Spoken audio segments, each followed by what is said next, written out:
berhenti. Padahal sebenarnya perjuangannya masih panjang. Nah, dengan itulah kita tetap semangat walaupun banyak yang meragukan, banyak yang melihat itu mah bukan bab. Tapi kita melihat bahwa apa yang sudah diberikan oleh Gala Sentra itu adalah kewajiban kita untuk meneruskan. Maka dari itu pada saat kita diskusi ngobrol-ngobrol, Kang Ali bilang, ayo dong ke Bukit Tinggi, dan kita lakukan. Nah, berikutnya harapannya dengan ini bisa aktif kembali anggota-anggota yang ada. Yang terutama mungkin nanti ada perwakilan-perwakilan yang di daerah Sumatera, ya nanti mungkin akan didata lah sebagai koordinator untuk kembali menghidupkan, kembali memantikan semangat untuk bisa mengembangkan Pantera yang memang menjadi warisan dari Gala Sentra. Jadi ayo bareng-bareng kita semangat kembali, karena Guma atau bumi ini butuh kita, dan alam ini butuh kolaborasi dengan apa yang ada di dalamnya. Dan tadi sudah diberikan sedikit dari Akang Tala, nah itu dilatih rutin dan paham maknanya sehingga kita bisa mengoptimalkan apa yang kita dapatkan. Itu aja mungkin Kang Ali. Terima kasih.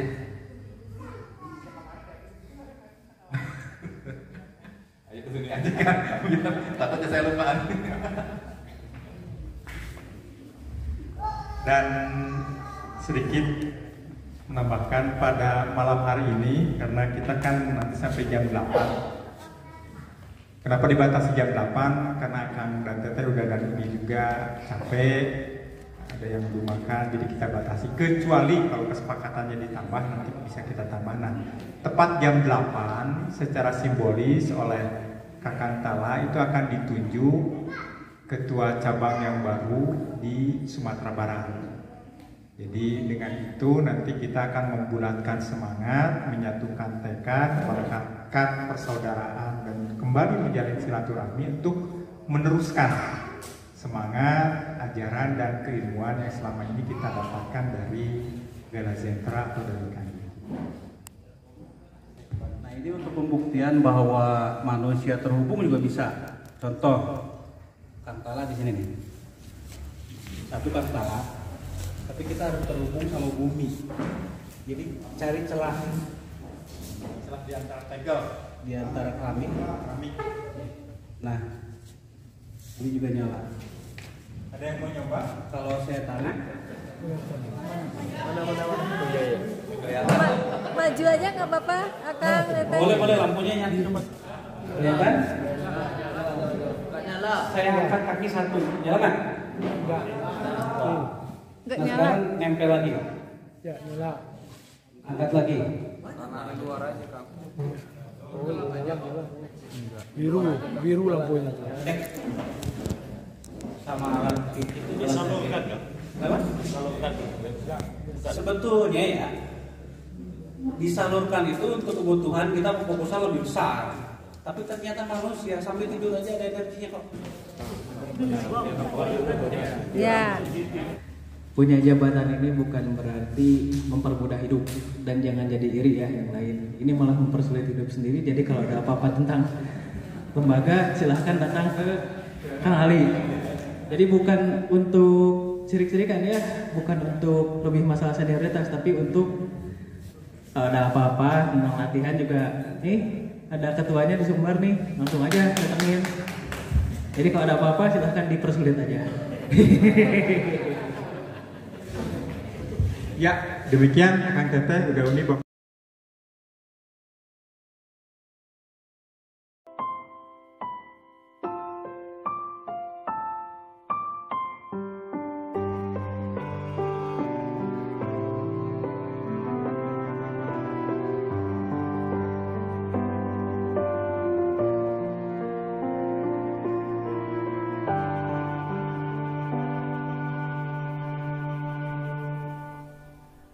Kau cahaya, kau terangi, kau memberikan tenaga.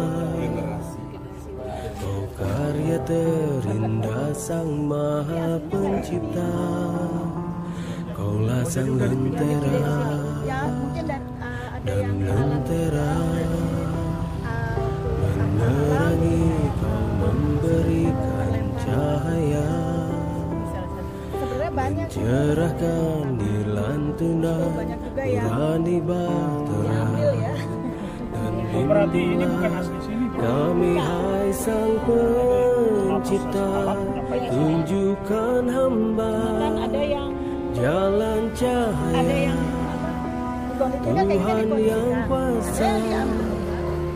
Tegaklah, kuatlah, hai manusia, hidup di dunia hanyalah sementara.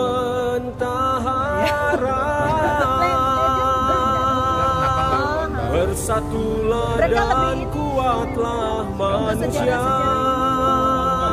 hidup ini hanyalah sekedar ujian yang nyata. Maka waspadalah, terangilah, jiwailah cahaya Sang Pencipta, lentera umat manusia.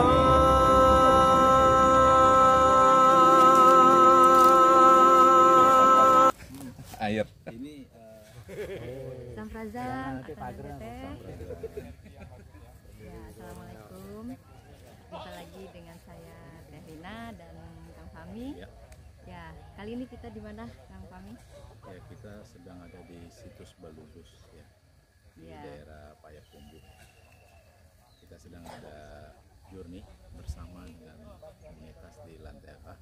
Iya. Dan di sini kita akan mengunjungi beberapa situs yang di situ akan bercerita mengenai banyak sejarah yang pernah terjadi di daerah Payakumbuh dan sekitarnya. Ya. Iya.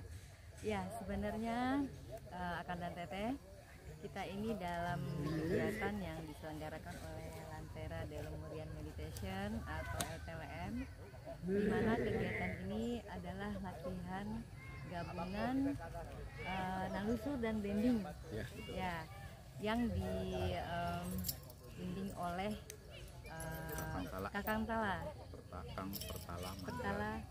Maruta Mandraguna. Ya, beliau adalah anak dari guru utama kita, Kang Zainal Arifin, atau yang biasa kami sebut beliau di perguruan dengan Gala Zenta. Kali ini kita sepertinya kayak napak tilas ya, Kang, ya. Betul, kayak seperti napak tilas. Jadi ini nanti saya akan mengajak Akang dan Teteh mengikuti journey kami bersama Kakang Tala dan teman-teman di Bukit Tinggi ya, teman-teman anggota di Bukit Tinggi. Oh iya, kita hari ini kita memakai kostum ataupun seragam bersama. Iya. Ya, kita akan mendekatnya logonya. Di sini ada logo manusia, ini semesta, ini ada tulisan Latgap, nalusur, branding, Sumatera Barat. Nah, di sini ada logo siluet dari Rumah Gadang. Rumah Bagonjong, iya betul. Ya. Iya. Akan menarik perjalanan kita hari ini. Nanti kita akan usahakan untuk melaporkan dan meliput segalanya. Ya, kita akan sharing ke Akang dan Teteh.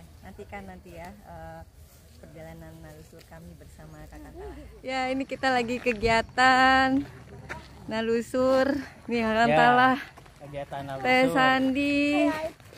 Chan. Teh Siva. Ini Zigan. Semangat Zigan. Nanti cari ke atas. Jadi itu tuh berapa telaga di atas. Oh, ada telaga. Ini kan presnya kan. Oh. Ada telaga kecil lah ya. Iya. Kalau semangat Teh. Semangat Pak. ya, mudah-mudahan sampai ke atas. Iya. Pakai piringan tubuh. Oh, waktu yuk.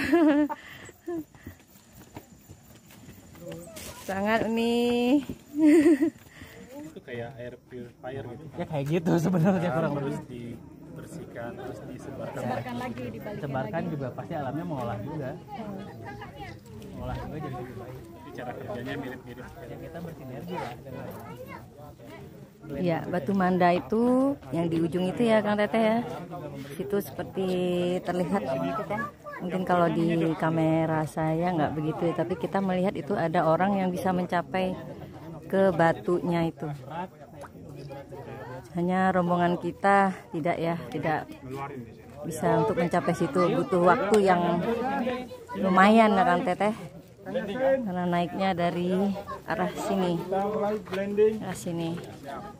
Ya, yaudah sekarang kita sesi blending dulu bersama Kang Antala. Oke Kak, nanti saya sambung lagi.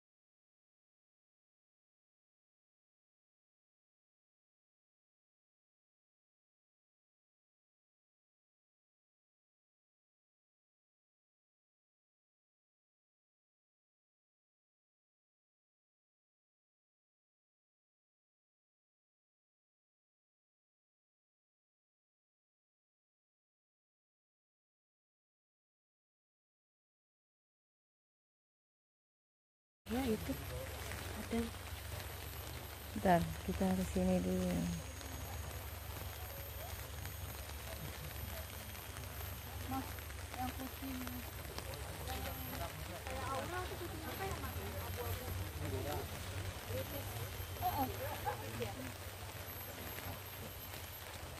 Itu orang udah tahu, nggak mungkin nggak tahu, banyak orang udah tahu lah itu benda berharga itu.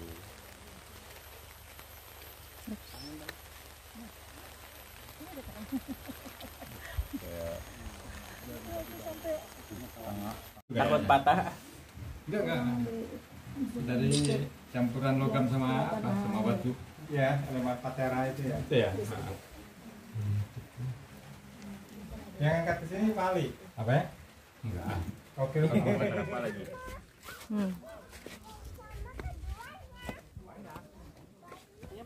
Ini buat videonya. Iya. Buat kami nanti.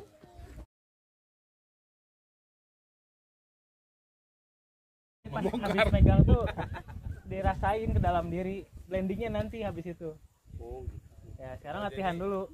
Oh jadi benar-benar lihat kita dulu. megang batu, move in, ngerasain dulu. Ya ke dalam diri aja. Iya ke dalam diri. Batunya buat ngebantu kita lebih eksplor ke dalam. Oh. Lebih enak soalnya. Pakai napas biasa. Ya napas biasa aja. Lagi gimana? Ya. Ya Nggak ngumpul salah lagi. informasinya.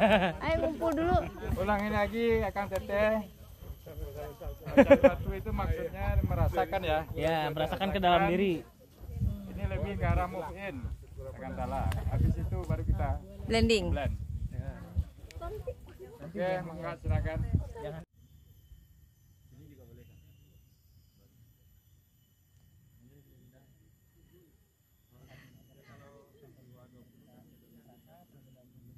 Jadi dari mulut, jadi nafas perut, tarik hidung, buang hidung, langsung ke diafragma, tarik, tahan, buang, terus ke dada, tarik, tahan, buang, diafragma, terus perut lagi. Oke, coba bolak balik. Jadi itu mah bisa dilatih di mana aja ya, mau di rumah juga boleh. Gak ada alasan nggak latihan, jadi rutin aja. Napasnya kan tetap diafragma, Perut, ke mulut, ya, diafragma, dada, diafragma, perut, terus bolak balik. Sekali-sekali. Benar-benar perhatiin tenaganya. Waktu perpindahannya jangan sampai nggak pindah tenaganya. Harus benar-benar dikendaliin.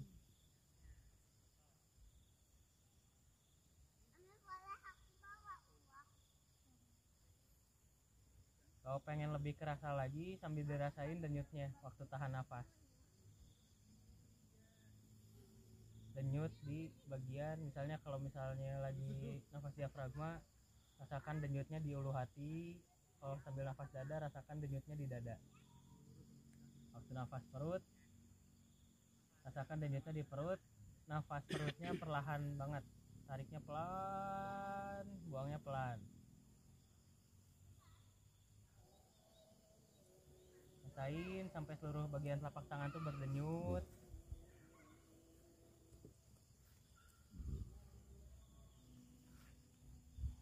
sampai terasa hangat telapak tangannya.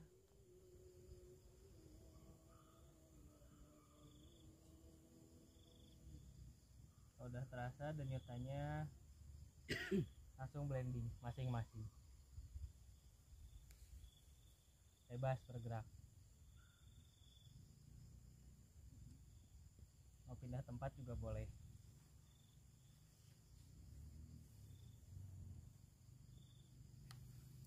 Ya, pertama-tama rasain dulu denyutnya di telapak tangan.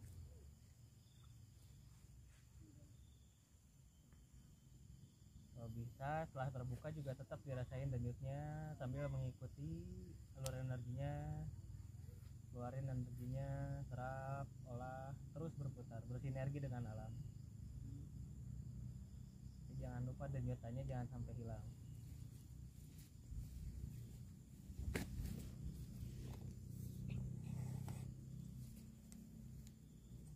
Harusnya terasa berdenyut itu seluruh tubuh ya, tapi kalau susah tangan aja dulu.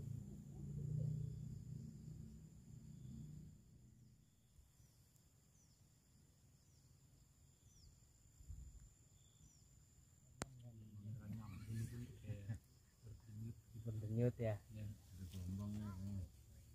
Pas dipegang batunya. Dipegang batunya seperti ada yang berdenyut. Iya. Itu harusnya diperhatiin lagi. Kenapa bisa lebih terasa denyutannya? Sebenarnya tiap saat juga ada gitu. Tapi kenapa pas pegang batu aja terasanya? Harusnya lebih dieksplor lagi ke dalam. Dan kalau misalnya udah tahu penyebabnya bisa ditimbulkan kapan aja sebenarnya. Sama kayak dengingan di telinga. Sama kayak gitu. Jadi bisa kapan aja. Kalau udah tahu gitu kan lebih enak kita juga mengendalikan tenaga, merasakan sesuatu. Dan misalnya kalau misalnya memang yang dicari inputan gitu ya, kita lebih tahu gitu apa aja yang kita dapat. Cuman ya tetap yang namanya inputan kalau misalnya kita dapat harus disamain juga sama fakta yang terjadinya, bener nggak gitu. Jangan asal dapat aja terus langsung diyakini gitu, takutnya ada yang memberi informasi palsu. Iya, jadi jangan terlalu, ya mungkin karena awal-awal kita dapat inputan kan pasti semangat ya, tapi tolonglah di ini lagi, dibenerin lagi, dicek lagi, takutnya udah simpang siur gitu ya. Yang kayak gitu juga bisa simpang siur soalnya. Lagi yang lain yang rasa yang aneh, jangan mengeranya udah joget nih ya kemudian kan. Kalau misalnya jadinya nggak nyaman mah tempelin aja. Nyaman tapi ya asik. Ya udah diterusin aja kalau gitu. Dinikmati aja. Nanti juga hilang sendiri. Cuman kalau memang jadinya nggak nyaman, jadinya sakit, tempelin aja, grounding aja. Netralisir. Kalau kitanya nggak mau susah gitu ya, tempelin aja ke tanah, nanti langsung bersinergi. Nah, kalau tempelin ke tanah udah grounding, udah otomatis itu mah gak usah ngapa-ngapain lagi, nikmati aja. Cuman kalau yang nggak bisa nemu tanah nih, kayak misalnya lagi di gedung tinggi atau lagi berlayar di laut kan nggak ada tanah ya. Nah itu berarti kita harus ngeberesin energi jeleknya manual, secara manual. Kita harus cari dulu yang bikin gak nyamannya apa, baru dirasain, dikeluarin sedikit-sedikit. Itu kalau misalnya kita nggak bisa nemu tanah ya, kayak kalau misalnya lagi kerja di gedung tinggi atau lagi di dalam gedung atau apapun lah, nggak bisa nemu tanah ya gitu caranya. Dirasain, dicari dulu yang bikin gak nyamannya apa, terus dikeluarin sedikit-sedikit. Gak apa-apa tenaga kitanya habis dulu juga, kita tinggal latihan lagi gitu. Tapi ya gitu caranya. Soalnya ada yang lagi berlayar yang nanya, Kang gimana ya kalau misalnya saya pengen grounding tapi lagi di tengah laut. Bawa aja tanahnya. Gak ngaruh, kurang. Tadi nggak ada. Paling enak tuh yang kayak gini. Oh iya. Capungnya malah deketin nih Kang. Ya biarin. Ngerasa ini enak. Tuh. Terus tadi pas lagi blending angin sepoi tadi, ya. Kan udah berhenti. Tuh apa makna tuh Kang? Kan ada ini, kitanya bersatu. Tenaga yang dari alam juga merespon pasti. Kadang bisa berbentuk angin, kadang tiba-tiba jadi hujan. malah kadang awalnya hilang gitu. Jadi panas banget, pernah kayak gitu juga, malah anginnya gede banget juga sempet kalau di Bandung. Tapi ya udah aja lah gitu. Toh yang penting kita juga kita berbuat baik ke alam, alam juga merespon gitu. Ya udah aja sebisa mungkin kita lakukan. Ya kalau misalnya harapannya kita ngebantu alam langsung ngeberesin semuanya sih udah hebat banget ya. Tapi kan kita berusaha sebisa mungkin aja, kayak mulai dari nggak nyampah lah gitu, nggak ngerusak gitu, minimal apa yang bisa kita rapihin gitu, mulai dari energinya gitu, kayak gitu aja. Jadi nggak usah berharap langsung semuanya beres dan sehat lah. Kalau manusia gitu ya, manusia aja bisa sakit lagi gitu, udah sembuh ya sama aja alam juga kayak gitu.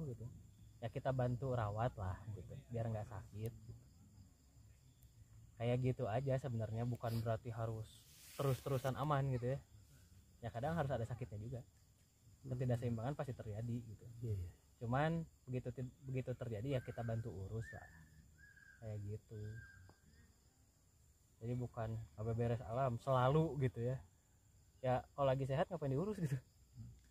Iya. Ya kalau lagi sehat sama kayak ketemu temen lah, kita kayak menyapa aja gitu. Tapi kalau lagi sakit ya kita bantu urus gitu. Semakin kita banyak pemahaman, semakin kita banyak berkomunikasi, ke kitanya juga jadi lebih enak, kita ke dalamnya lebih enak gitu. Blending tuh kayak gitu. Kenapa dulu disaraninnya rajin blending tuh kayak biar kayak gitu. Satu, biar penguasaan ke alamnya lebih bagus, ke kitanya lebih bagus juga. Karena kan blending tuh bersatu kan, blend judulnya. Iya. Ya selain kita harus paham diri sendiri, kita harus paham ke alam juga gitu. Luas maknanya gitu, masih panjang, nggak akan ada habisnya. Pasti aja nemu sesuatu yang baru kalau benar-benar nyari, entah ke dalam atau keluar. Kalau bisa dua-duanya sekaligus. Oh, ada lagi yang mau tanyain nggak? Jadi ngeblending itu sebenarnya sama dengan move in ya? Ya kita harus ngeblend sama diri sendiri juga. Oh. Ya kalau misalnya nggak menguasai diri sendiri, nggak move in, kita gimana mau bersatu dengan yang di luar? Iya. Kan semua yang bisa kita ngerasain tuh asalnya dari dalam. Mengendalikan tenaga yang dari dalam, buat ngerasain keluar itu kan butuh tenaga. Ya harus move in dulu lah. Iya. Harus move in dulu, harus pada aktif dulu. Ada solusi tertentu nggak? Ya? Kalau blendingnya? Enggak, bebas Kapan aja? sebenarnya ada. Kalau badannya lagi ngedrop jangan. Iya. Latihan aja dulu, jangan maksain. Tapi kan step by step ya. Ya kita dengan apa yang bisa kita rasakan aja dulu, jangan terlalu jauh lah. Kalau terlalu jauh takutnya jadi halu. Halu Bandung. Kita dari yang bisa secara realistis kita rasakan dulu. Tapi nantinya ke sana juga ya. Iya, semakin dalam semakin keluar. Begini kayak. Semakin kita memahami ke dalam, lebih dalam lagi, semakin jauh kita pahamnya. Dalamnya ya dalam tubuh kita aja nggak habis-habis gitu ya. Ya nyari ke dalam sama susahnya sama nyari keluar. Makanya harus dilakuin dua-duanya, mengikuti arus aja, jangan terlalu dipaksakan. Kalau dipaksakan juga badan kitanya lama-lama bisa rusak. Nyantai aja lah, bertahap, harus bertahap. Ya memang kalau Mbak dulu ngasih taunya secara cepat, langsung dikasih tahu tujuan akhirnya ini gitu. Tapi kan kita juga nggak tahu prosesnya. Ya kita mulai dari prosesnya dikit-dikit lah. Memang pada akhirnya ujung-ujungnya kesana juga. Kenapa Mbak ngasih tahu semuanya itu duluan? Karena ya waktunya nggak banyak. Makanya harus secara cepat kasih tahu. Jadi pengetahuan dasarnya dikasih tahu dulu, biar nanti nggak tersesat pada ujungnya gitu. Tapi kadang prosesnya aja kita bingung. Makanya kita sekarang kasih tahu prosesnya secara bertahap. Gitu. Biarlah tersesat di jalan yang benar. Biar kita fondasinya kuat lagi lah. Kita banyak yang kelewat. Banyak yang kelewat. Karena waktunya sedikit gitu sebenarnya. Tinggal kita memperkuat aja. Jadi kita solid gitu. Mau ikuti juga. Dan yang sebenarnya Mbak mau tuh nggak semua orang harus kayak Mbak gitu. Kita semua aja dari wajah udah beda. Pasti tugas aja berbeda gitu. Dan tugas itu pasti harus lihat lingkungan dulu. Bukan berarti tugas saya harus jaga gunung apa gitu. Nggak gitu. Lihat dulu apa yang lingkungan butuhkan gitu. Lihat dulu, menyesuaikan lah. Jangan berarti tugas saya cuma bisa cuci mobil, saya cuci mobil doang. Enggak, harus nyesuaiin juga. Kalau mau cuci mobil nanti ngumpulin airnya gimana? Gak bisa nyuci kan. Ya harus menyesuaikan lah. Bukan berarti tugas itu satu, dan bukan berarti tugas itu cuman kayak ngejaga alam doang. Enggak, tapi lingkungan juga harus diurus gitu. Jangan lupa itu. Ya, ada lagi yang mau tanyain? Nah, sok yang depan dulu. Saya kan sering lupa ini Kang. Ya. Kalau boleh saya ulang, tahapan blending itu yang pertama merasakan dulu. Ya. Kemudian dirasakannya ke dalam. Ya. Kemudian dialirkan keluar, merasakan keluar. Kemudian gabungan dari itu yang blending gitu kayak. Menyerapnya jangan lupa. Oh iya, menyerap ya. Dirasakan Jadi, ke dalam. Ya. Jadi sebenarnya kalau lupa juga tinggal nanyain ke yang lain kan. Sebenarnya tahapannya acak juga nggak apa-apa, asal jangan sampai di tubuh kita tuh berlebihan atau kekurangan. Ya, itu harus seimbang. Terus jangan lupa tubuh kita juga perlu di-upgrade terus, diperkuat terus. Mau gimana juga kan kita hidup masih butuh jasad ya. Jasadnya yang harus kita kuasai juga. Baru kita bisa terus gitu nyari. Karena semuanya juga butuh waktu kan. Kalau nggak diurus, nggak di maintenance, gimana mobil aja rusak. Contoh gampangnya gitu ya, didiamin terus juga rusak gitu, dimajuin rusak juga. Jadi harus terus di maintenance, kalau bisa ditingkatkan gitu. Latihan fisik salah satunya, penguasaan fisik juga. Yang bisa ngebantu juga tuh pengetahuan cara kerja anatomi tubuh, itu bisa ngebantu. Sistem saraf, kalau kita kuasai bisa ngebantu. Nantilah ya, itu lagi disusun tuh, cara-cara teknis merasakan tuh lagi disusun, itu lagi diketik, tapi masih jauh. Tenang, tunggu aja, kuasai aja dulu sendiri. Sambil berjalan. Kang Tala yang nyusun sendiri? Iya, maksudnya dari yang belum pernah latihan biar bisa latihan gitu. Oh iya, buat pemula. Iya, buat pemula, buat yang udah latihan juga biar ingat lagi bisa. Iya. Tapi tenang lah, masih lama, belum juga setengahnya, masih acak-acakan, tenang. Ada lagi yang mau tanyain nggak tadi pas mau blending itu rasanya diputar arah jam, mau dibalas sih nggak mau, balik lagi. Itu baik duduk atau berdiri sama ya, berarti jangan dilawan. Iya, maksudnya tuh kenapa berputar gitu, kenapa berputar kita tadi di sebelah mana? Oh, di situ. Nah, itu sih salahnya. Kalau misalnya kita terlalu sensitif, jadinya apa yang terjadi di alam tuh kita berasa harus ngikutin, padahal enggak kan. Nah, coba nanti kalau lagi kayak gitu, kerasa ada yang muter gitu, jangan diikutin dan kita fokusnya ke dalam dulu. Nanti kita nggak akan ke bawah. Kalau sekarang masih ke bawah karena terlalu sering menikmati yang di luar. Yang di dalamnya kita belum solid gitu. Jadi masih suka ke bawah. Malah kalau dulu waktu latihan PU ada yang sampai guling-guling. Karena terlalu merasakan keluar gitu, dalamnya nggak diiniin dulu. Jadi walaupun segimana kencengnya di luar, kalau misalnya yang di dalamnya kuat, kita bisa nahan, bisa menyeimbangkan lah, sama-sama menyeimbangkan. lebih baiknya ditahan dulu. Iya, kalau misalnya itu jangan diikuti yang di luarnya, ke dalam aja dulu. Jadi kalau diikutin kan repot juga kalau kita tiba-tiba guling-guling terus kejeduk batu ya. Mencelakakan diri sendiri. Janganlah, jangan. Janganlah. Nanti itu jangan buat patah kaki lagi. Oh, ada lagi yang mau tanyain? Ya. Kalau blending yang diceritakan tadi yang sehari 3 kali orang bisa sakit itu ya, kalau nggak berlatih kan bisa demikian. Ya. Berarti kalau yang nggak berlatih nggak usah dulu blending gitu kan, apa harus Ya blending juga sebenarnya kita harus tahu dulu kondisi tubuh kita gimana. Kalau misalnya memang tidak memungkinkan untuk blending, jangan blending dulu, latihan dulu. Karena ngapain juga membahayakan diri sendiri ya.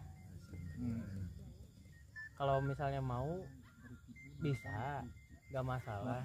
Cuman sesuai kapasitas diri sendiri aja. Kita harus sudah merasakan dulu tenaga kita, fisik kita mampunya segimana blendingnya, berapa lamanya. Memang butuh penguasaan sih ya. Ya gampangnya gini lah, kalau misalnya udah capek, udah ngerasa nggak enak, jangan blending gitu. Kayak gitu aja, ngasih taunya ke orang yang belum tahu tentang blending ya, tapi pengen ikutan, cobain caranya gini. Nanti kalau ngerasa udah badannya udah lemas, udah nggak kuat fisiknya gitu ya, kayak udah pengen berhenti, udah berhenti aja. Terus yang blending yang seperti step by step barusan itu misalkan satu kali kita blending itu ada batas minimalnya nggak, berapa lama? Nggak ada, mau semenit juga boleh, mau semenit, tapi mau lama-lama juga nggak masalah selama kitanya nggak jadi berat badannya gitu. Jadi harus dirasain juga ke tubuh. Kalau tubuhnya udah ngerasa cukup, udah jangan diterusin. Karena yang namanya latihan indikatornya tubuh sendiri ya. Mau blending, mau latihan. Pusing kayak gitu berarti udah stop. Udah. Nah pusingnya kita benerin dulu kalau mau lanjut. Pusingnya benerin dulu, karena pusing berarti ada masalah di tubuhnya. Ya kita benerin dulu. Mau rasain lagi ke dalam, benerin dulu pusingnya. Kalau mau blending lagi boleh. Sebenarnya mau sehari 5 kali juga boleh, asal fisiknya nggak ada masalah. Jadi balik lagi, nah kita juga harus tahu penyebabnya bisa pusing kenapa, penyebabnya bisa jadi lemas kenapa, bisa jadi segar kenapa. Ya makanya tadi harus megang batu satu-satu, perhatiin ke dalam. Jadi kalau ada apa-apa tuh tahu gitu. Soalnya kita udah nggak bisa nanya ke orang lain lagi kan, harus tahu sendirilah minimal. Gimana nanti kalau dikit-dikit nanya ke orang lain, kan nggak setiap saat ada gitu. Masa dikit-dikit, Kang kenapa saya gini, Teh kenapa saya gini gitu. Sama nanya ke Mbak mulu, Ya, Bapak bingung. Itu kebiasaan buruk kita semua tuh. Iya. Tapi untung saya dari dulu dibiasainnya, kalau misalnya nanya nggak pernah dijawab. Oh. Palingan dibecandain gitu, nggak pernah dijawab jawabannya gitu. Jadi kalau pengen jawaban harus ngikutin dulu. Kalau orang lain ada yang nanya jawab pertanyaan yang sama, kan dijawab kalau ke orang lain, oh gini ternyata ya gitu. Tapi jadinya kebiasaan nyari jawaban sendiri. Apa-apa juga. Jadi kalau ada masalah atau ada apa nggak pernah tanyain, cari dulu jawabannya sendiri. Kalau udah mentok banget dan masih nggak dijawab juga, ya udah nanti dulu. Mendingan ngerjain yang lain dulu. Tapi nanti ketemu jawabannya ujung-ujungnya. Kadang kita harus kemana dulu untuk nemu jawaban yang ini gitu. Ya seperti itulah. Jadi karena kita juga harus belajar ya, cobalah cari dulu jawabannya sebelum bertanya. Banyak lah PR, nggak habis-habis. Fungsinya latihan tuh itu penguasaan diri, nyari jawaban cepat, proses berpikir kebantu. Jadi jangan terbiasa dikit-dikit nanya ya, cari dulu jawabannya sendiri. Tapi kalau berdiskusi sama yang lain nggak masalah. Kemarin gini, rasanya gini, pernah nggak? Oh pernah, yang saya rasakan kayak gini. Coba sinkronin. Jadi nggak ada salahnya ngobrol sama yang lain, sharing gitu ya. Jangan pelit ilmu lah. Mau apa lagi sih? Gitu. Emang dapat apa dengan nyimpen ilmu sendiri? Nggak dapat apa-apa. Membedakan halu dengan yang tidak itu gimana Kang? Membedakan yang halu sama yang tidak ya. Keradek itu yang tipuan servo itu gimana itu? Ya gini aja. Misalnya dia memprediksi bakal terjadi sesuatu di tanggal ini. Kita lihat kejadian atau enggak. Kalau nggak kejadian halu. Atau enggak alasannya dia udah berhentikan gitu ya. Caranya dengan cara apa? Lihat bener nggak yang terjadi seperti itu. Banyak caranya lah yang bedain yang halus sama yang enggak. Tapi kalau misalnya kita rasa yang diomongin kejauhan, ya udah aja lah gitu, ngapain juga, toh kita nggak bisa lihat gitu. Oh gitu ya, ya udah. Saya mah lebih tertarik apa yang bisa dilihat sama saya gitu aja. Nah kalau misalnya langsung demo gitu ya, bisa ngeliatin, nah berarti itu nggak halu dan terjadi gitu ya. Kalau cerita aja mah ya udahlah, mau apa sih gitu. Cuman gini loh, bisa kita juga ngebandinginnya kalau misalnya apa yang kita dengar itu masuk akal, kayak yang kita berusaha sampaikan kan sekarang tuh berusaha tak masuk akal gitu, dilogiskan gitu, dan prosesnya jelas. Nah kalau tak kayak ngomong blending tadi, prosesnya seperti itu masuk akal nggak sih? Nah, coba kayak gitu dulu. Saya berusaha melogiskan semuanya dulu dan bisa dirasakan masing-masing ya. Jadi bukan kata-katanya doang, tapi semuanya juga ngerasain prosesnya toh kayak gitu. Semuanya bisa ngerasain, berarti bener kayak gitu. Nggak cuman bualan gitu. Kayak gitu juga bisa. Makanya nggak ya. Ini sekedar analisa saja. Ya. Berdasarkan uraian proses blending dari Kang Tala itu ternyata hampir mirip seperti prinsip piramid. Piramid kan selalu ada 3 ya, dimana yang satu fungsinya itu menyerap, yang satu menyeimbangkan, yang satu memancarkan. Jadi seolah-olah si tubuh manusia itu justru, kalau piramid itu kan teknologi, jadi seolah-olah tubuh manusia itu teknologi yang sangat canggih. Selain itu, selain yang 3 itu, satu diantaranya yang paling basic sekali itu merasakan ya. Merasakan, menyebarkan, kemudian nanti menyerap, diolah lagi, sebarkan lagi. Itu analisa aja. Kuncinya tuh ya memang merasakan dan memerhatikan. Kalau tidak terasa dan tidak terperhatikan, gimana mau mengendalikan? Dan memang tubuh manusia itu canggih banget gitu, bisa melakukan semuanya itu dalam satu tubuh gitu kan. Kalau piramid aja kebagi 3 gitu, ini dalam tubuh semuanya bisa. Nah jadi jangan patah semangat ya, canggih badan kita tuh, cuman kita belum nemu caranya aja. Seperti itu kurang lebih. Lagi mau tanyain, belum kita sampai jam berapa di sini? Sampai sekarang. Sekarang udah jam 4.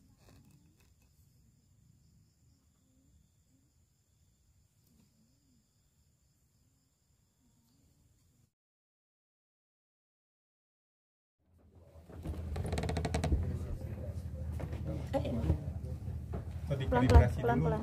Ya. Sapinya dikalibrasi dulu. Gimana? Di ngerti apa tadi? Meledak. Hang dia nanti. Hang. Pelan-pelan, gesernya pelan-pelan.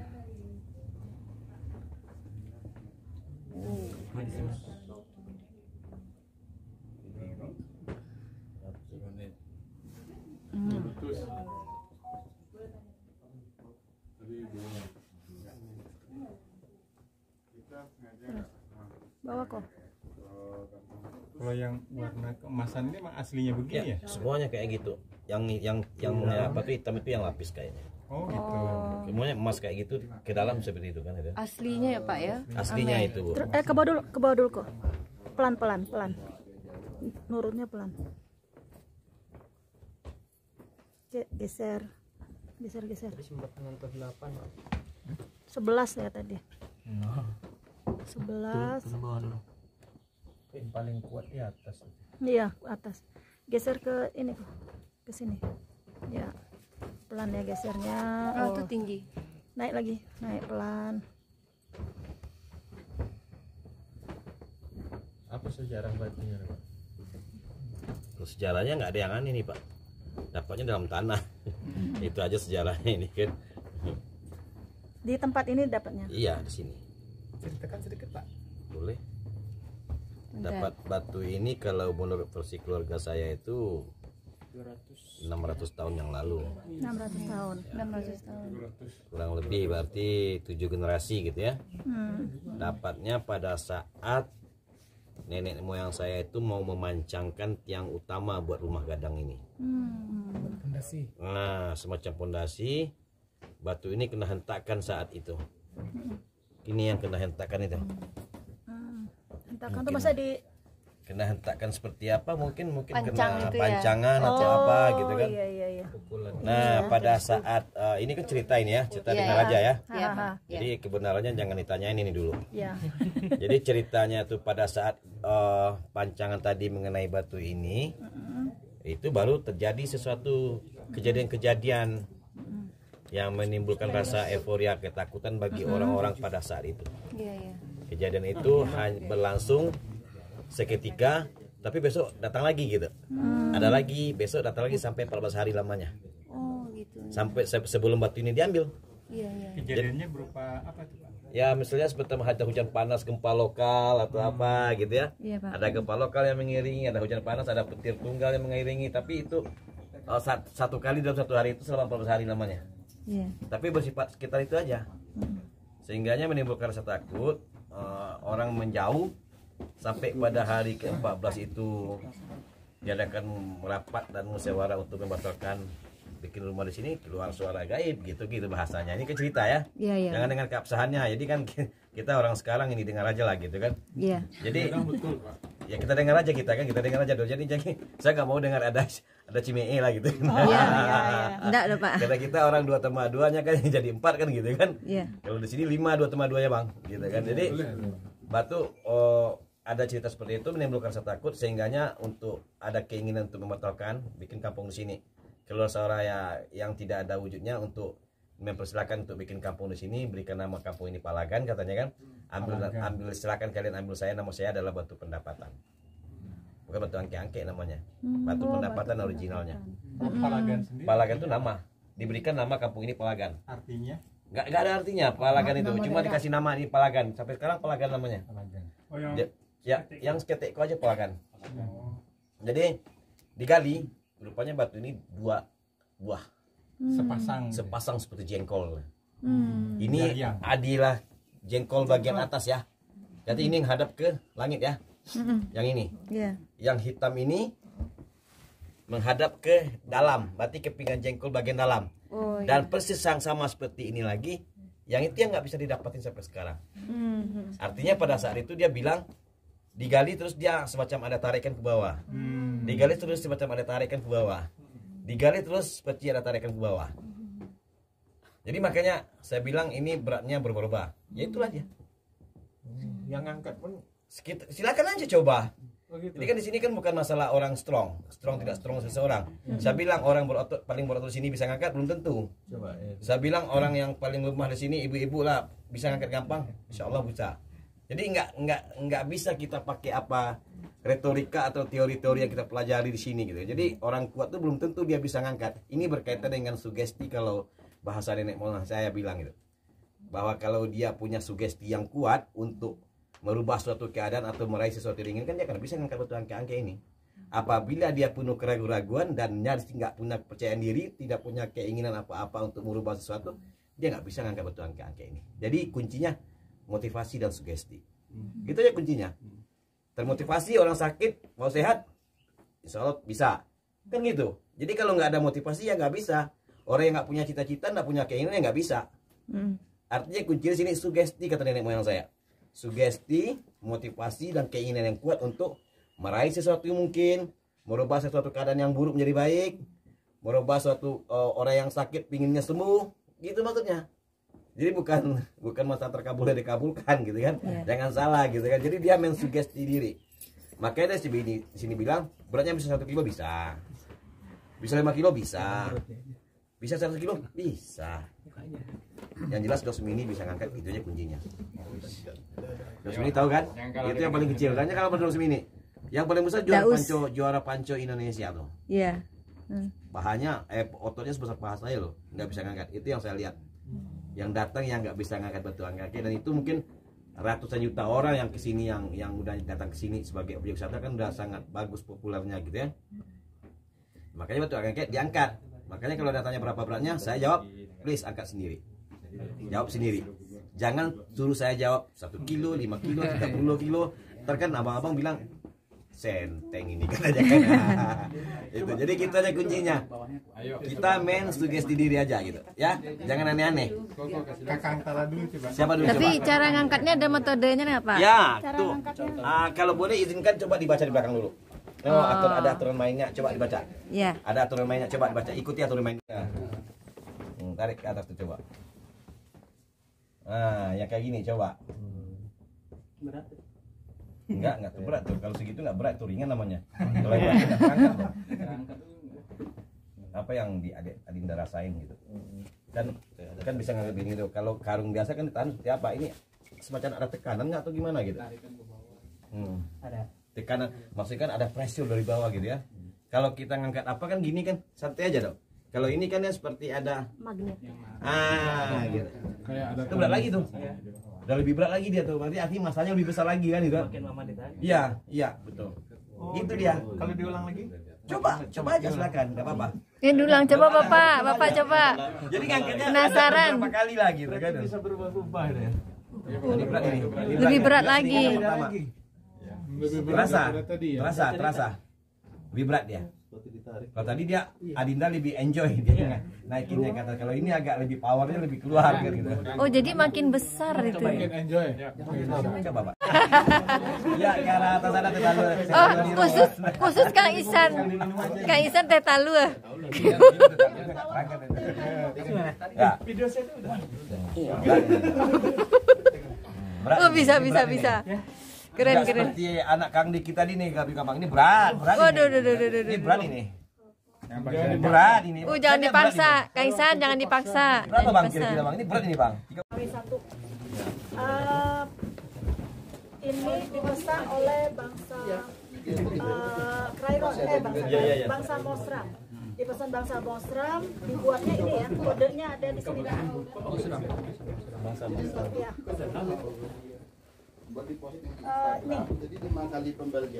Ini ya kodenya. Ini kodenya 7325. Ini kecil ini. Maaf Pak. Nih ya, ini kodenya 737325. Sebelum Masehi, tapi umurnya sendiri ini 80.000 tahun sebelum Masehi. Ya. Ini dipesan oleh bangsa Mosram, jadi kayak PO gitulah, open PO pesan, tapi karena kena regulasi galaksi ini nggak bisa kirim. Jadi ini akhirnya ditinggallah di sini ya, kebetulan ya di tempat ini gitu ya. Nah yang buat sendiri itu adalah bangsa Krairon karena sekitaran sini banyak mahma. Jadi sebenarnya dekat sini berapa kedalaman sini itu ada mahmanya dan itu masih aktif. Terus ini ada pasangannya, ini ya dari sini. Ya. Nah ini kuncinya, nih. Jadi ini bagian dia kan ngeklik gitu loh, klik gitu ya. Nah ini yang pasangan satunya, jadi ada jendul gitu loh, apa yang namanya jendul? Ya ini ya. Terus kalau misalnya kita kalau kayak barcode, nah ini barcode-nya. Nih. Ini sudah agak garis-garis lurus ini. Ini nih, garis-garis lurus ada begitu ada gitu. Nah ini. Itu kayak barcode generasi. Apa dibacanya tuh? Nggak dijelasin sama Mbak, mohon maaf. Cuma ini hanya barcode aja, kesepakatan antara bangsa Mosram dan Kraironnya. Jadi pembeli dengan penjualnya. Ya ini kesepakatan. Dibaca pakai kris. Yuris saya. Jadi ini ya. Jadi ini di bawah ini kalau terakhir informasi itu 30 meter di bawah sini. Makanya Mbak kemarin nitip ke Bapak tolong jangan sampai orang-orang bule kan ngejar. Gitu. Jangan malah sampai sekarang saya yang rumitnya saya tuh bule itu malah takut loh sekarang nih. Takut. Jadi dia berdiri di pintu nggak berani ke sini. Itu loh, itu bule Amerika ya. Tapi kalau bule Jerman agak lebih narsis tuh Bu. Berani dia tuh kayak Jerman. Nah, yang penting jangan sampai ini bawa keluar dari tempat ini. Siap. Nah ini ada pasangannya, jadi dia benar bulat gitu ya, jadi kayak jengkol. Ya kayak jaring lah. Jadi kalau yang posisi satunya ini nggak ada barcode-nya, jadi ini yang lengkapnya. Kalau posisi satunya ini polos, ini begini, tapi ada kuncinya ya, jadi jantannya. Terus yang ininya biasa. gitu ya. Kalau ini memang ada campuran emasnya ya, makanya kuning gini. Aduh, ya itu ya. Iya, iya, kayak ada tadi. kuningnya. Terus ini sekitar 30 meter di bawah. Makanya tadi saya coba geser, yang di bawah pun dia geser. Oh, gitu. ketarik. Terus dan itu aktif. Makanya tadi harusnya jangan kakang dulu ya. Kalau kakang dulu jadi dia aktif, makanya kan nyedot. Semakin diangkat semakin nyedot. Nggak apa-apa kan, kita tadi udah latihan kemarin. Gara-gara udah bisa ngangkat. Oke, berarti pandai lagi. Hadir di sini. Enggak, yang jadi pertanyaan si batu ini tuh fungsinya buat apa, dipesan oleh yang pasti ini kayak bahan bakar apa teknologi lah. Jadi dia mungkin mau bikin teknologi apa, ada satu bahan untuk sumber bahan bakarnya ini. Gitu. Tapi ini masih mentahan. Jadi nanti kalau ini dibawa ke Bangsa Mosram itu ada tambahan bahan lagi. Diolah lagi teh. Diolah. Jadi ini bahan mentahnya itu begini. Gitu ya. Dan memang jualnya tuh per begini gitu. Jadi nggak bisa kotak atau apa, tapi harus gini. Pesennya cuma satu atau banyak mereka? Apanya? Si Bangsa Mosram itu. Apa? Ya PO alatnya ini cuma sebenarnya udah berkali-kali. Nah ini yang ibaratnya yang terakhir dia PO tapi udah kena aturan Galaxy. Cuman sepasang ini. Jauh-jauh cuman pesan iya, satu. Iya, jadi ongkir berani ongkir kan? Oh iya, ongkir beneran. Bikin ini kan berapa ratus tahun loh ya? 700 tahun tuh baru bisa. Baru bisa satu ya, Bu ya? Baru bisa satu pasang betul, gitu. Betul. Bulat gitu. Ini berat diongkir masalahnya ini. Jadi memang kalau memang yang dulu-dulu itu suka banyak apa ya, kalau orang bilang sekarang UFO gitu. Ya. Gini. Jadi dia sistemnya nggak turun ngambil tapi disedot. Teleport. Tapi mungkin tuh berkaitan juga dengan yang tadi. Di sini masih sering terjadi hal-hal yang aneh seperti itu. Ada benda-benda, kalau orang sini benda gaib dibilangnya kan, gitu kan. Mungkin berkaitan dengan cerita Ibu tadi, mungkin ada orang-orang dari itu masih kesini loh, Bu. Betul. Dan ini memang dia di sini, memang ya? bekerja sama dengan manusia ya. Masih Jadi kesini bukan sama gaib-gaib lagi, tapi bersama manusia. Jadi mungkin yang orang bilang kelihatan itu ya orang-orang tadi lah. Ya. Mungkin ya kita gitu. ke sana, landasannya sana. Ya. Oke, yuk. Ke situ ya. Ya.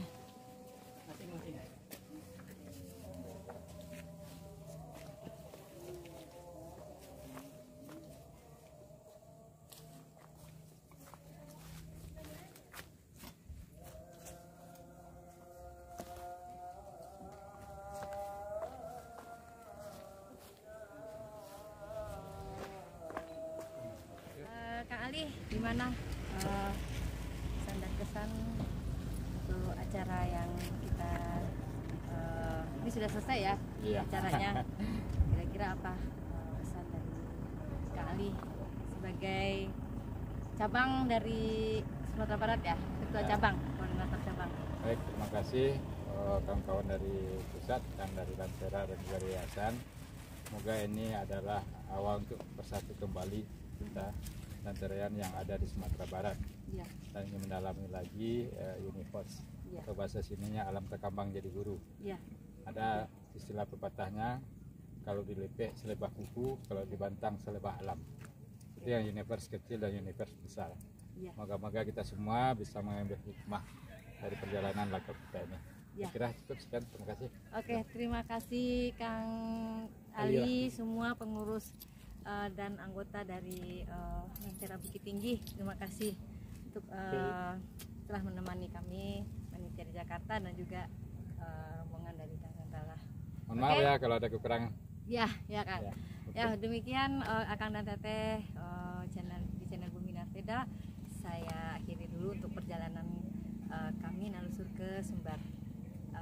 Akhir kata, assalamualaikum, samprazan. Samprazan, Akang dan Teteh. Jumpa. Ya, assalamualaikum. Waalaikumsalam warahmatullahi wabarakatuh. Ya, kali ini kita sudah berada di Kota Padang ya, Kang Fahmi. Iya betul. Podcast Bumi Narveda edisi spesial. Iya betul. Kita setelah kembali dari acara Latgab, nalusur dan blending di Bukit Tinggi, khususnya area-area yang sangat menarik dan sangat di luar dugaan ya Teh. Ya Kang ya, kita ke sana.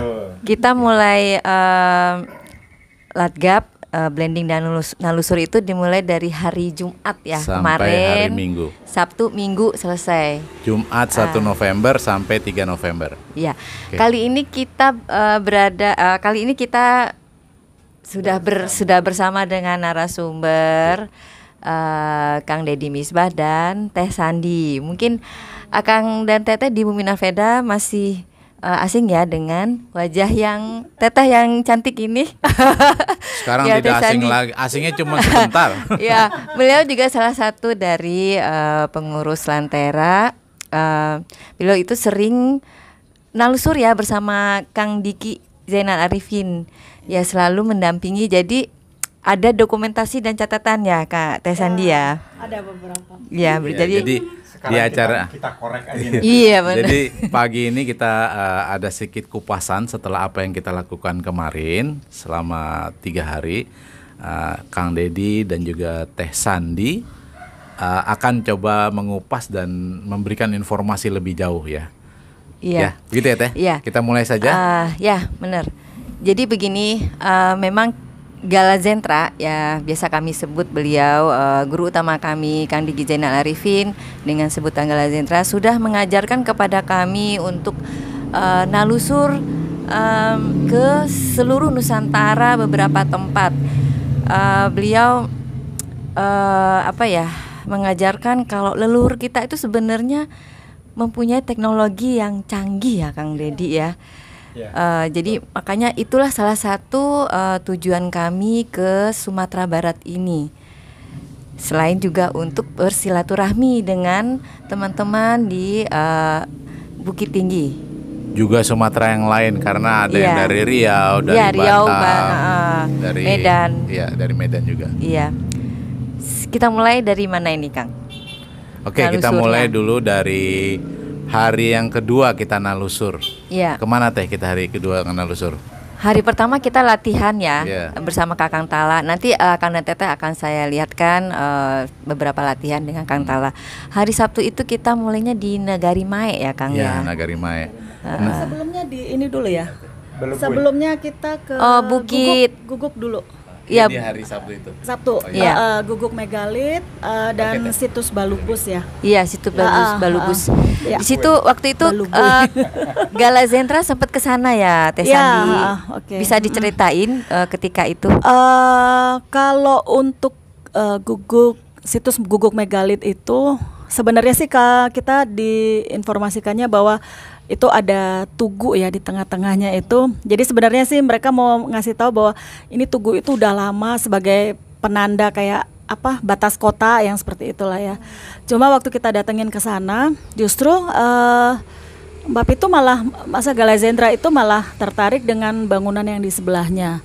Dan memang malah cenderung seperti yang nggak kurang spesial ya tempatnya karena memang ditaruhnya di pojok ya gitu dekat pagar gitu. Ternyata setelah ditelusuri bahwa itu ada banyak simbol-simbol ya, gambar-gambar, dan begitu dilihat itu Kang Diki kaget juga ya bahwa ternyata itu adalah map galaksi ya, peta galaksi. Atau yang disebut dengan Zeta Reticuli. Seperti itu. Mungkin kalau Akang dan Teteh sudah pernah mendengar ya, ini juga suka dibahas ya dengan maksudnya dari orang-orang luar negeri maksudnya gitu Zeta Reticuli. Jadi itu peta galaksi, tapi itu kalau versi kita itu merujuknya ke Zervo. Jadi itu memang satu tempat pemberhentian ya gitu. Di mana di situ kita akan diberikan ya ibaratnya kayak kita nongkrong di kafe gitu ya. Jadi sesuatu yang bikin kita tuh happy, bahagia, tidak berkesusahan, sehingga kita merasa betah di tempat itu. Nah setelah itu baru deh dikerjain sama Zervo, sama bangsa Zervo itu. Betul. Jadi kesenangan ya. Ini mengenai bangsa Zervo ini nanti Akang dan Teteh bisa baca kembali di buku Arkitirema ya gitu. Di novel Arkitirema. Kang Diki membuat novel buku Arkitirema. Nanti kalau Akang Teteh yang penasaran bisa menghubungi Teh Sandi. Jadi bangsa Zervo ini memang ya begitu ya. Jadi dia dia memberikan sesuatu yang membahagiakan dulu, setelah itu baru diperas. Peras tanda kutip ya. Jadi memang kadang kita terbuai dengan ya sama lah ya, kayak kita dalam kehidupan nyata kita kadang kurang waspada karena terbuai dengan sesuatu yang nikmat seperti gitu, di surga. Ya seperti ya, jadi bukan berarti itu di surga, tapi hanya perumpamaan aja untuk suatu kesenangan sebelum nanti ya itu dieksekusi. Ya seperti itu. Jadi di situ juga banyak simbol tentang ada bukit-bukit juga, dan kemudian sebaran energi gitu. Dan di situ juga itu kan ada 4 sisi gitu ya. Itu memang gambar bukit yang bersatu gitu loh. Jadi nanti itu yang menggambarkan tentang keseimbangan juga, keseimbangan alam, kesetaraan energi di sekitarnya ya, seperti itu Teteh. Iya. Terus kita berlanjut ke, setelah dari situ kita langsung ke Nagari Mae ya, Kang. Situs Balubus dulu. Situs Balubus. Oh, Balubus ya. Setelah itu ternyata di luar dugaan Kang Tala menemukan suatu tempat yang dekat situs itu, Bukit Manda. Nah, di situ kita sempat blending. Ya, lumayan terasa energi anomalinya. Sangat padat.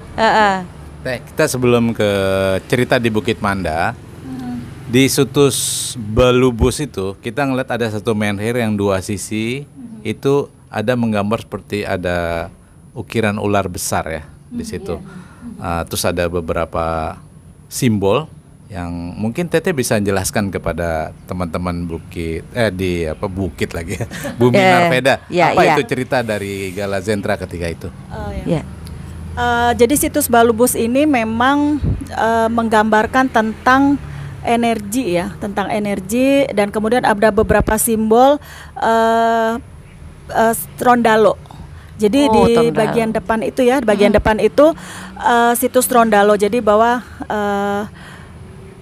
di bawahnya itu jadi ada unsur airnya, kemudian memancar berupa energi. Nah, kemudian itu energi itu menguatkan si Trondalonya. Simbol ya, tapi itu simbol ya. Jadi Akang dan Teteh kalau yang penasaran nanti mana Trondalonya atau gambar ularnya seperti apa ya. Jadi itu hanya simbol ya. Jadi bukan jadi gambar kayak gambar ular sebenarnya, bukan. Jadi itu hanya simbol. Jadi dan memang mungkin karena ini itu kan posisinya di luar, makin kesini memang udah banyak terkikis ya Teh. Iya, karena cuaca ya. Betul. Jadi hujan, ada beberapa panas. Simbol itu yang tidak sudah mulai tidak jelas. Kita gitu. lihat tuh ada berlumut-lumut sudah terkikis. Jadi memang itu karena faktor alam juga seperti itu. Dari Balubus itu kan ada yang menarik ya Kang Dedi ya. Kita melihat ada ukiran yang berbentuk melingkar-melingkar. Terus juga kemarin sudah diinformasikan sama Teh Sandi bahwa itu adalah energi. Dan juga ada bentuk yang melingkar itu yang kalau tidak salah itu pernah dijelaskan sama Kang Diki atau Gala Zentra sebagai Saphala Entarda ya Kang. Mungkin Kang Dedi bisa menjelaskan Kang. Iya. Jadi Saphala Entarda itu bermakna kemanunggalan antara mikrokosmos dengan makrokosmos, antara semua unsur di alam semesta dengan Sang Maha Pencipta. Dan yang perlu ditekankan atau digarisbawahi, kenapa kita perlu nalusur atau menelusuri, itu kan penelusuran bermula ke dalam diri dulu. Di dalam diri ini ada yang kita istilahkan Trihezama atau Tritangtu atau Tritunggal, yaitu jasad, ruh, dan jiwa. Tubuh manusia itu canggih. Nah, itu dijawantahkan ke dalam teknologi-teknologi yang dibuat oleh leluhur kita. Teknologi-teknologi yang tersebar dengan waktu yang ribuan tahun. Makanya si menhir-menhir itu kan dibuatnya dengan teknologi elemen patera. Itu campuran antara logam dengan bebatuan.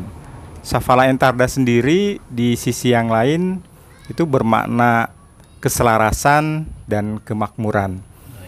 Jadi kita menelusuri sekarang di Sumatera Barat ada sebaran-sebaran berbagai macam peninggalan teknologi yang mudah-mudahan dari situ nanti menginspirasi kita untuk membuat sesuatu. Jadi tidak hanya menelusuri itu melihat, terkagum-kagum, kemudian titik gitu. Tidak, tapi kita melihat, kemudian menginspirasi, di sisi yang lain juga merawat. Jangan sampai ke situs berbekal palu dan ini apa? Kayak tatah kalau istilah bahasa kita tuh. Jadi nanti diketok gitu, diambil. Nah, itu yang nggak boleh. Karena yang disarankan kalau ada sesuatu yang ternyata di situ ada energi yang besar, kita manfaatkan si radiasinya. Tapi sumbernya jangan diganggu. Halu-halunya itu yang serem, Kang ya. Oke, Kang. Jadi kita akan lanjut lagi dengan Teh Sandi. Gini, Tes. Kan kita sempat kaget juga nih, tiba-tiba Kang Tala mengajak kita ke lokasi yang lain yang di luar dari rencana kita. Bukit Manda. Yaitu ke Bukit Manda ya, Teh. Iya. Mungkin nanti Teteh bisa jelaskan kenapa seperti itu, dan juga mungkin langsung ke Mae secara keseluruhan gitu, Teh. Gitu. Ya. Oke. Ya. Jadi dulu itu memang kalau bersama Gajendra waktu itu memang belum sempat ya.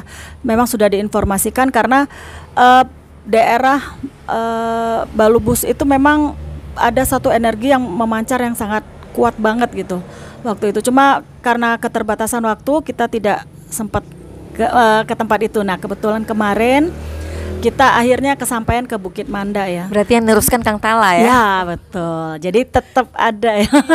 Yang bukan kebetulan. Iya, semesta sudah mengatur sedemikian rupa, kemudian kita tinggal mengikutinya saja. Dan memang berasa banget ya, Teh ya. Isu padat banget di tangan, Teh. Itu kita semua bersaksi dan rasanya itu luar biasa ke badan ya. Memang tekanan energinya karena saking besarnya pada saat kita itu kan tangga menaiki tangga yang nggak sempat dihitung. Tapi itu kita pakai teknik nafas ya. Jadi kita pakai teknik nafas perut. Dan kemudian kita merasakan energi sekitarnya. Kemudian kita berjalan perlahan supaya kita bisa mengatur nafas tadi. Tapi begitu kita di tangga terakhir itu kerasa langsung fresh loh. Fresh, bener. Fresh banget. Dan capek-capek apa gitu itu nggak ada semua. Dan kemudian memang sih baiknya langsung ke Batu Mandanya ya. Iya, cuma lumayan waktunya dan nggak keburu. Iya, karena memang waktunya juga terbatas. Jadi kita hanya blending di atas ya kemarin itu. Tengah-tengahnya ya, di tengah-tengah. Nah, tetapi pancaran energi yang dari Batu Manda itu tuh luar biasa sekali. Dan di sana itu memang terakselerasi sekali ya. Jadi kita bukan hanya memperkuat energi istilah metafisikanya juga, tapi juga energi di dalam tubuh kita. Dan kita di situ istilahnya wah, kita bersaksi bahwa waduh ini tempatnya wow. Jadi benar. Jadi memang ini pokoknya satu daerah itu ya, termasuk setelah itu kan kita ke Maek ya, Teh. Iya, Maek, Nagari Maek. Nah, Nagari Maek. Jadi memang Nagari Maek itu kalau nanti Akang dan Teteh waktu di perjalanannya itu bisa melihat ada batu jadi kayak batu menhir. Batu bukit gitu ya. Oh, bukit. Kalau saya suka bilangnya karang bolong ya, karena itu ada bolongan. Betul. Padahal kalau sini Pasua. Nah, itu ya kan. Posua. Ini agak-agak. Dan itu Galazentra sempat ke sana ya waktu itu dengan Teh Sandi. Betul. Jadi beliau bilang itu ada portal tapi memang sudah tidak berfungsi. Dan beliau juga bilang bahwa itu posisinya itu dulu di laut dalam loh ya, katanya gitu. Jadi bayangin deh Kang, kita itu ada di dasar laut. Iya, berarti dulu itu lautan ya. Iya, betul. Padahal kalau bisa dilihat ya tinggi banget ya, Teh. Tinggi banget. Berarti itu kenapa kemana itu ya? Air gitu loh, Teh. Jadi tanda tanya. Itu. Jadi ya Nagari Maek itu atau negeri apa 1000 menhir ya, disebutnya. 1000 menhir. Nah, itu juga banyak sekali dan bagus sekali untuk ini ya, untuk berlatih. Baik untuk akselerasi sel atau juga untuk memperkuat apa ya, metafisikal lah seperti itu. Dan cuma satu ya ini sebenarnya yang ini juga ya diungkap oleh Galazentra juga. Tolong ya kalau di situ jangan didudukin. Situsnya itu bebatuannya maksudnya. Jangan didudukin, berdiri atau sampai apa tadi ditatah ya? Iya, di palu. Di ketok-ketok palu. Jadi dirusak. Diambil batu. Betul. Nah, itu yang. Nah, itu memang arahnya juga sebenarnya menghadap arah yang sama ya. Gitu. Dan kemudian juga energinya itu luar biasa sekali, muter banget dan tebal gitu di daerah situ. Dan ada beberapa batu itu juga banyak simbol yang sama yang Safala Entarda tadi ya, simbol energi, kemudian air, terus ada beberapa juga simbol kayak piramid. Ya, piramid. Jadi 3 piramid itu selalu ada tiga. Jadi dia itu menyerap, kemudian menyeimbangkan dan memancarkan seperti itu. Jadi memang untuk berlatih di situ itu sebenarnya dasar-dasar blending loh ya. Iya kan? Benar. Kita diam dulu, merasakan dulu sekitarnya, kemudian kita seimbangkan, kemudian kita pancarkan. Jadi kasih terima dengan situ ya, dengan alam di situ. Iya, Kang Tala juga menyampaikan ke kita ya teknik-teknik untuk blending itu tahapnya seperti ini dulu gitu ya. Dan Akang dan Teteh kalau bisa jeli di situ juga ada simbol Zervo-nya. Kenapa bisa begitu? Itu kan memang dulu sempat datang ke sini. Jadi maksudnya mau merusak gitu ya. Seperti biasa dia kan usil ya gitu. Kemudian tapi akhirnya karena memang kuat ya di daerah situ, akhirnya diseimbangkan lagi. Cuma memang masih ada sih simbol Galazentra sempat menyeimbangkan. Iya, waktu itu sempat menyeimbangkan. Karena ya sayang, tapi itu juga tempatnya itu sendiri juga kuat banget gitu loh Teh. Jadi memang sangat beruntung Akang dan Teteh yang berada di sini ya, di Padang, Bukit Tinggi dan sekitarnya. Dan sayang banget kalau jarang ke sana. Harus dilongok. Sebelum pindah ke Kang Dedi, saya mau tanya sedikit lagi nih. Penting. Saya baru ngeh ternyata Mai itu bahasa orang Minang itu artinya memahat. Situ kan kita lihat batu-batu yang berbentuknya, mungkin buatnya juga nggak mungkin. Kita mungkin taunya itu dalam teknologi orang sekarang itu, mungkin batunya nih dipahat atau apa gitu. Jadi memang terlihat banyak batu-batu itu ukiran ataupun simbol yang kita maknai dengan simbol-simbol yang mempunyai arti tentunya. Nah, di sini apakah Galazentra pernah bercerita kok banyak batu-batu yang kita sekarang itu menyebutnya menhir di dalam pengetahuan sekarang itu? Apa fungsi dari batu-batu menhir itu? Dan kalau kita satu yang menarik adalah arahan kepalanya yang agak moncong ini itu ke Gunung Sago yang kita lihat kemarin ya. Itu informasinya dari Galazentra? Iya, enggak, kita lihat aja secara kemarin itu. Dari beberapa teman-teman di Sumbar ya. Ya, apakah ada cerita di balik itu Galazentra kenapa halnya seperti itu dan apa fungsi dari menhir-menhir itu gitu loh. Oke. Jadi seperti ini, kalau informasinya waktu itu memang semua itu tidak ada yang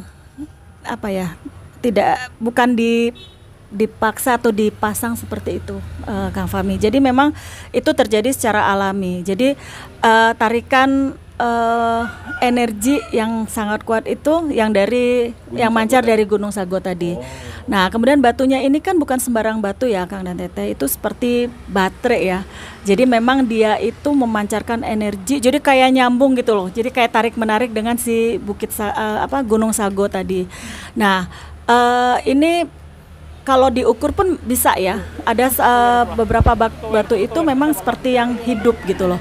Kalau Akang dan Teteh bisa ngukur pakai alat ya. Apa sih bisa di Play Store juga. HP ya? Iya, pakai HP juga itu akan terlihat bahwa batu ini besarannya tuh ada yang besar, ada yang kecil gitu. Jadi variasi. Jadi benar anomalinya tuh seperti batunya ini hidup gitu loh. Nah, jadi ini yang membedakan dan seperti dorpal ya. Jadi dorpal ini tidak hanya di Maik ya Teh. Di Nusantara ini banyak sekali. Mungkin kalau Akang dan Teteh mau sedikit nalusur, mungkin ada tempat-tempat di daerah Akang dan Teteh ada sesuatu, silakan gitu. Kita belajar bukan hanya ini ya, bukan hanya belajar tentang pengolahan nafas, tapi kita juga harus diaplikasikan. Jadi supaya Akang dan Teteh bisa tahu, dan itu juga mungkin sebagian dari tugas kita untuk menguak istilahnya ya. Ada sebenarnya, waduh, Nusantara ini wow banget lah, seperti itu. Jadi balik lagi yang ke tadi, kalau dari informasi Gala Zentra ya memang itu tidak ada yang nyusun ya Kang ya, dan memang akhirnya tersebar karena faktor alam waktu itu. Jadi ada gempa yang seperti itu, longsor, jadi banyak bebatuan ini yang tertimbun, dan juga kalaupun yang nongol itu sebenarnya dia tuh sampai 5 masih ada meter, lagi sebenarnya yang belum tergali ya. Itu atasnya aja. Iya, baru atas ya ternyata. Gitu, seperti itu. Iya. Ternyata jadi batu-batu itu bukan sembarang dibuat dengan bentuk yang nggak jelas, tetapi dia punya fungsi tersendiri dari batu itu ya. Salah satunya adalah punya energi yang khusus sehingga bisa dimanfaatkan untuk penduduk sekitar ya. Baterai lah ya, baterai alam. Jadi perjalanan kita sampai ke Mae, dan terakhir kemarin kita yang lebih menarik lagi adalah ke Batu Sangkar, ke Batu Angke-Angke, dan ini ceritanya adalah sangat menarik. Mungkin Teh secara singkat apa intinya, nanti kita akan informasikan atau koneksikan dengan Kang Deki untuk Kang Dedi Misbah untuk menjelaskan secara ini kan. Oke. Batu Angke-Angke itu sebenarnya adalah kraiman ya, logam kraiman KW1. Jadi mungkin kalau Akang dan Teteh yang belum, kan Gala Zentra suka bilang ya logam kraiman. Ya itu. Itu yang beber KW1, dan Batu Angke-Angke itu memang dipesan oleh bangsa Mosram. Bangsa Mosram ini salah satu bangsa yang teknologinya lumayan tinggi ya. Jadi itu mereka pesan, jadi mereka menyesuaikan, jadi kayak PO gitu loh Teh. Nah kemudian pre-order ya. Kemudian itu dibikin oleh bangsa Krairon karena memang ternyata di daerah itu ada magma ya. Jadi karena memang untuk Kraiman itu kan memang ada tanur-tanur magma ya. Dan dekat juga kan di sekitaran situ juga Maik itu kan banyak bukit gunung api ya, ada gunung api. Gunung Merapi. Seperti itu. Gunung Merapi apa ya? Ya, ada. Nah, disebut Bukit Barisan.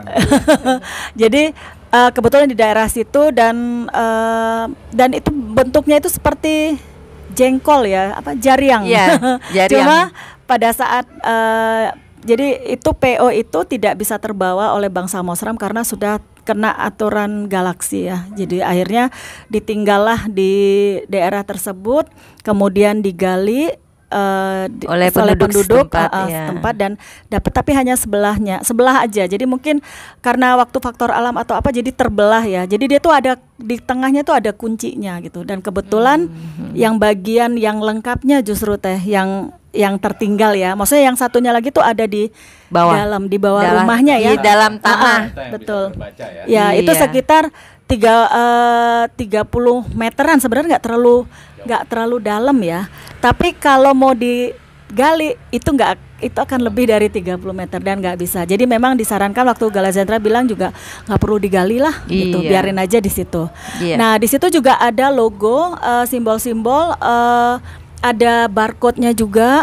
Nah, simbol-simbol itu bahwa Kraiman itu sendiri maksudnya Batu Angke itu dibikinnya tuh 80.000 tahun yang lalu. Kemudian betul sebelum Masehi.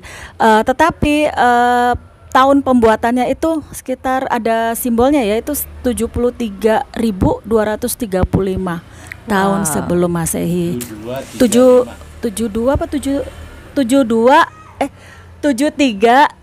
aduh berapa ya? Ya nanti ada videonya. Ada videonya. Nanti kita saya jadi ngeblank tiba-tiba. Ya gini, nanti akan dan Teteh saya akan sharing juga videonya, sudah saya rekam, sudah direkam, yang ulasan dari Teteh juga, terus termasuk juga versi dari penduduk setempat. Ya, betul. Itu juga versi mereka. Nah mungkin ya boleh nanti akan dan Teteh silakan mana yang dipercaya ya. Kalau kita ini berbicara seperti ini ada buktinya ya. Betul, karena Gala Zentra mengajarkan pada kita nalusur itu bukan sekedar yang dikasih tahu oleh Kang Dedi, melihat itu tapi tidak berpikir gitu ya. Jadi betul. ya itu kita kesini sebenarnya ya nalusur itu mengajak Akang dan Teteh ya supaya untuk melakukan hal yang seperti kita lakukan. Iya, betul sekali. Gitu. Mungkin Kang Dedi apa yang bisa dijelaskan? Kita minta Kang Dedi, kayak saya rasa ini udah lumayan. Diskusi kita lumayan jauh. Kita coba minta Kang Dedi bisa meramu dari awal sampai akhir selama kita berlatih blending dan nalusur sampai hari terakhir. Kira-kira apa sih yang kita bisa ambil hikmahnya gitu Kang selama kita melakukan event itu selama 3 hari itu Kang? Silakan Kang. Iya. Oh ini. Gimana nih? Lebih dekat mau 2. Biar berasa. Ya, jadi bermula dari diri, kemudian ke diri itu perlu dilatih, perlu dijaga. Demikian juga alam sekitar ya, perlu kita amati, perlu diperhatikan, direnungkan, perlu dijaga juga. Kita sebagai anak bangsa ya, perlu menjaga warisan leluhur. Di sisi yang lain, kalau ada informasi, ada cerita atau ada apapun juga, tidak serta-merta kita telan bulat-bulat, itu perlu diteliti. Tidak pula ditolak gitu. Kayaknya ini tidak masuk akal. Nah, nggak masuk akalnya itu bagi siapa? Karena di luar sana gitu, orang-orang dari negara lain banyak meneliti, termasuk tadi yang disebutkan bangsa Zervo. Info detailnya bisa dibaca di novel Arkitirema. Oleh orang barat itu disebutnya bangsa Serpo. Dan mereka meneliti terus kaitannya dengan tadi logam kraiman, elemen patera, itu kan metalurgi. Dan ilmu metalurgi leluhur kita itu sudah teruji dan terbukti. Di antaranya kan banyak ahli-ahli metalurgi ya yang diistilahkan dengan para empu. Nah, itu bukan keilmuan yang di luar nalar gitu. Itu tuh bisa diterjemahkan secara ilmiah. Demikian juga dengan hal-hal yang terkait kadang-kadang ke satu tempat kan itu ada tanda kutip sekarang disebutnya itu mantra. Padahal itu berasal dari kata elemen patera atau ada password. Password kan hanya orang tertentu katanya. Nah, itu kaitannya dengan DNA. Artinya antara leluhur kita dengan keilmuan yang begitu tinggi diwariskan ke kita perlu dijaga. Dan itu kaitannya dengan latihan kemarin itu ya. Kita perlu melatih selain fisik juga jiwa juga perlu digembleng. Karena dalam penelusuran itu belum tentu sehari 2 hari itu membutuhkan waktu yang lama. Dan hal yang lainnya lagi bahwa kenapa banyak sekali peninggalan di Sumatera Barat. Nah, itu untuk mereka-mereka yang ada di sini. Apakah di daerah yang lain tidak ada? Ada. Hanya itu yang perlu nanti dicari, kemudian ditelusuri dan dijaga oleh kita sebagai anak bangsa. Artinya kita perlu terus melatih, menelusuri, menjaga, menyeimbangkan. Kalau terkait dengan isu yang ramai sekarang ini kan megatrust tuh. Jadi jauh sebelumnya leluhur kita pun sudah membuat penyeimbang ya, membuat antisipasi dari hal itu dengan diistilahkan pasak. Pasak itu ya dorpal. Dorpalnya sendiri perlu dijaga, perlu dirawat. Jadi ya kita interaksi lah dengan alam. Alam merawat kita pun harus merawat alam. Gitu, Kang Fahmi. Oh iya, sebelum ditutup nih, tadi PO itu bukan pre-order tapi purchasing order. Order pembelian. Beliau ahli nih. Iya, ahli bahasa. Jadi perjalanan kita bersama kemarin 3 hari luar biasa sekali, padat sekali, dan kita menikmati juga keindahan alam Sumatera Barat yang waduh, kalau dilihat bukan keindahannya saja, tetapi rasa kepadan, energinya juga besar, sehingga ini juga menambah semangat teman-teman ketika hadir mengikuti acaranya dengan penuh antusias. Kalau bahasa Minangnya Pak Rancak Banai. Iya, rancak bana. Alam nan elok. Ala sesuai dengan moto kita. Iya, ini alam tak kambang jadi guru. Jadi guru, ya itu banyak dalam informasi, sekali itu. Pembelajaran yang kita dapat dari alam. Dari alam semesta. Jadi dengan alam tentunya kita bukan pasif. Iya. Tapi kita seperti Teteh bilang tadi, kita rasakan dulu rupanya alam itu bercerita yang kita mungkin harus menerima dengan istilahnya tiba-tiba kepikiran kan. Oh, kita kok jadi mengerti gitu. Jadi itu bukan sesuatu yang tidak ada asal usul atau urutannya gitu loh. Jadi Teh, begitu semuanya yang kita lakukan hari ini. Kita informasikan ke teman-teman di Bumi Nafeda. Silakan. Iya, ya kita memang gak sempat ya berwawancara dengan Kang Tala karena suasananya tidak memungkinkan di saat nalusur itu. Ya akhirnya dengan seperti ini nanti ya kita sampaikan kepada teman-teman di Bumi Nafeda. Ya ini Kang Dedi sama Teh Sandi mau berangkat ke Jakarta dengan bus apa? Kang Sembodo. Ini bukan iklan. Tapi iya, endorse, mudah-mudahan ada endorse-nya. Iya, ya demikian Kang dan Teteh, semoga informasi ini bermanfaat dan ya mungkin banyaklah teman-teman yang penasaran ya dengan kegiatan kami. Mudah-mudahan kita akan lanjutkan lagi dengan acara yang sejenis di daerah lain, di tempat lain yang juga menarik. Bersama Kakang Tala. Ya, oke. Kami izin pamit dulu. Assalamualaikum. Samprazan. Samprazan. Rampiazan. Atur nuhun.